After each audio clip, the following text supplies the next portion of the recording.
Hoy voy a titular esta sección de la homilía como los poderosos, los tiranos, se aprovechan de Dios. Vamos a hacerlo, como siempre, siguiendo un orden. Empezaremos primero con las lecturas de los textos evangélicos y luego lo comentaremos.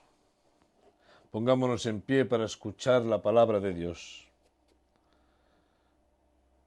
Lectura de la primera carta de Juan, capítulo 4, versículo 20. Si alguien afirma, yo amo a Dios, pero odia a su hermano, es un mentiroso. Pues el que no ama a su hermano, a quien ha visto, no puede amar a Dios, a quien no ha visto. Lectura del Evangelio de Mateo, capítulo 22, versículos de 34 a 40. Al enterarse los fariseos que Jesús había hecho callar a los saduceos, se reunieron alrededor de él, y uno de ellos, que era intérprete de la ley, para ponerlo a prueba, le preguntó: Maestro, ¿cuál es el gran mandamiento en la ley? Jesús le respondió: Amarás al Señor tu Dios con todo tu corazón y con toda tu alma y con toda tu mente. Este es el primero y más importante mandamiento, y el segundo es semejante al primero: amarás a tu prójimo como a ti mismo. De estos dos mandamientos dependen toda la ley y los profetas. Lectura del Evangelio de Tomás, versículo 40. Dijo Jesús: una cepa ha sido plantada al margen del Padre, y como no está firmemente arraigada, será arrancada de cuajo y se mallogrará. Es palabra de Dios. Podéis tomar asiento. Vamos a comentar todo esto. La electricidad no se ve. Una forma de saber si hay corriente, es ver si una bombilla se enciende. El primero de los mandamientos es amar a Dios, pero a Dios no le vemos. La mejor forma para saber si se ama a Dios es ver si amamos al prójimo, a quien sí podemos ver. A Jesús le preguntan cuál es el mandamiento más importante de la ley. Esta pregunta se la hacen conjuntamente los fariseos y los saduceos, para ponerlo a prueba, dice el Evangelio. Resulta extraño que quieran ponerle a prueba con una pregunta tan fácil. Esta respuesta la saben de memoria todos los judíos, porque este versículo del Éxodo, donde se cita el primer mandamiento, amarás a Dios sobre todas las cosas, lo recitan todos los judíos en sus oraciones diarias. Por tanto, la respuesta es sencilla. Pero aquí de lo que se trata era de ponerlo a prueba, y diréis, ¿cuál es la pregunta? ¿Cuál es la trampa? ¿Dónde está la trampa en esta sencilla y clara pregunta? En primer lugar, sorprende la solemnidad de la escena que describe el evangelista Mateo. Reunidos todos juntos, fariseos y saduceos, luego voy a comentar esto, y para hacerle la pregunta buscan a un doctor de la ley, a un experto, a alguien que se dedica a estudiar las Escrituras. Es una exhibición de autoridad.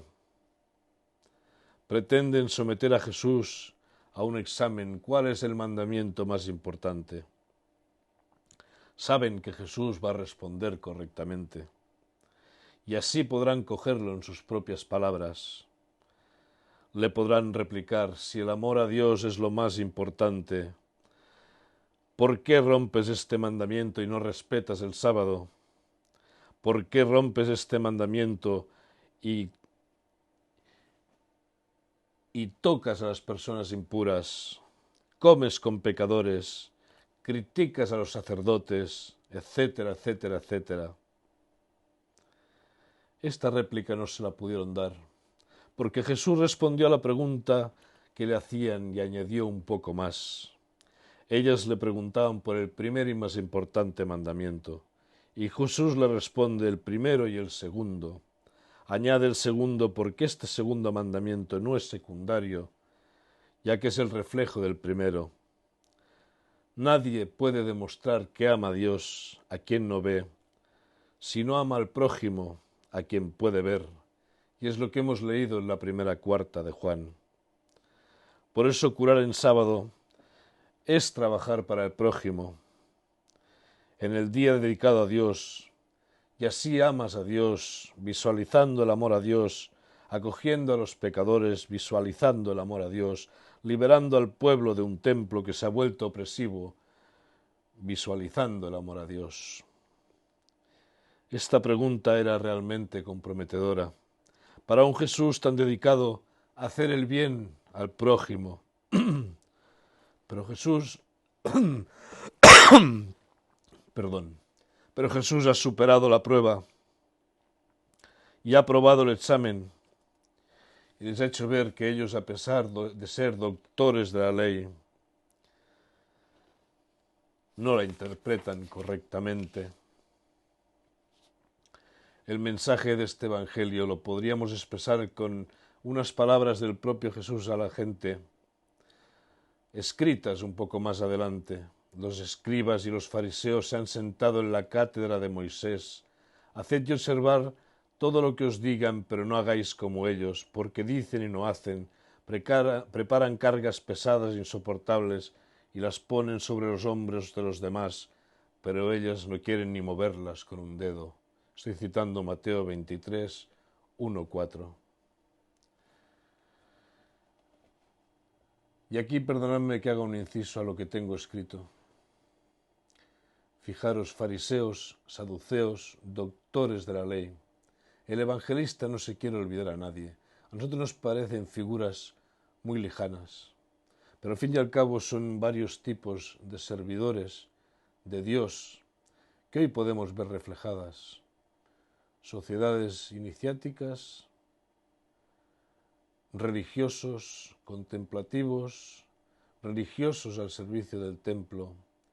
Al fin y al cabo son gente que trabaja al servicio de Dios, que condenan a Jesús, que le buscan la trampa, gente que se dedica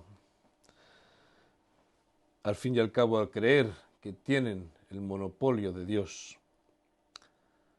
gente que cree que cumplir el primer mandamiento pasa por encima de todos los demás. El primer y el segundo mandamiento no son dos mandamientos, son caras de un solo y único mandamiento. No se puede hablar de uno sin excluir el otro, y en todo caso el cumplimiento del segundo es la prueba del cumplimiento del primero. No se puede amar a Dios si no amamos al prójimo. Es imposible. No hay nunca incompatibilidad entre el amor a Dios y el amor al prójimo. Cumplir con Dios no puede ser excusa para no cumplir con el prójimo. Lo repetiré, cumplir con Dios no puede ser excusa para no cumplir con el prójimo. No voy a recordar la cita bíblica exacta, pero sí os voy a recordar la historia de aquel moribundo al que atracaron, que dejaron medio muerto, y pasaba el sacerdote de largo, porque no se quería contaminar, porque iba a cumplir un servicio al templo. Pasaba otro cumplidor, otro devoto por delante, y también iba al templo y no se quería contaminar. Y al final pasó un pecador. y este fue el que lo alivió, un samaritano. Pero atención, porque aquí podríamos caer en el error de pensar que centrando nuestra atención en amar al prójimo, ya cumpliríamos también el primer mandamiento, y esto es un error. Aquí también, antes criticaba a los que ponían el primer mandamiento por encima del segundo, y ahora criticaré a los que ponen el segundo mandamiento por delante del primero, o simplemente creen que ayudando a los demás y olvidándose de Dios todo está hecho. Esto también es un error. Olvidamos la gran facilidad que tiene el corazón humano de engañarse. Amar real y efectiva al prójimo no es tan sencillo como parece. Sin la referencia a Dios, el amor al prójimo puede ser peligroso. Es como un barco sin timón o un coche sin volante. El amor es energía. Desconectada de Dios, esta energía podría ser más destructiva que constructiva. Todos los dictadores de la historia, todos los tiranos, han realizado sus crueldades diciendo que actuaban por amor a su pueblo. Y ya no hablaremos de los que encima se hacían llamar de servidores de Dios en la tierra. Ciertamente hay amores que matan. Un ejemplo de ello lo podemos ver en el beso de Judas, quien creyendo hacerle un favor a Jesús lo entregó a su suplicio con un beso. Otro ejemplo quizás más comprensible para los que somos padres puede ser la figura de un hijo. Cuando un hijo nace podemos ver en aquella vida pequeña e indefensa una dimensión que va más allá de ella misma, más allá de su pequeñez. La podemos ver como una dimensión sagrada que debemos respetar escrupulosamente. Respetándola, nuestra paternidad se convierte en servicio y resulta maravillosa. Si no se respeta, la paternidad se convierte en dominio y entonces es abominable. Me viene aquí a la cabeza la figura de San José, porque todos somos un poco San José.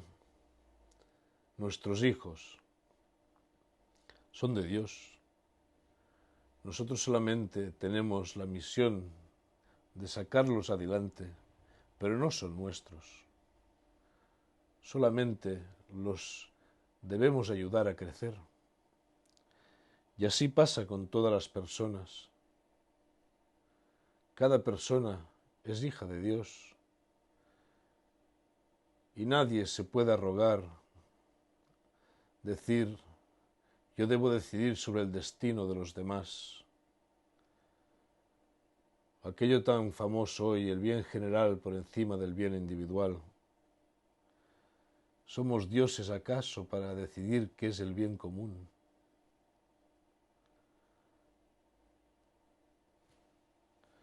Todos los tiranos se creen dioses en cierto modo. Meditemos estas cosas unos instantes.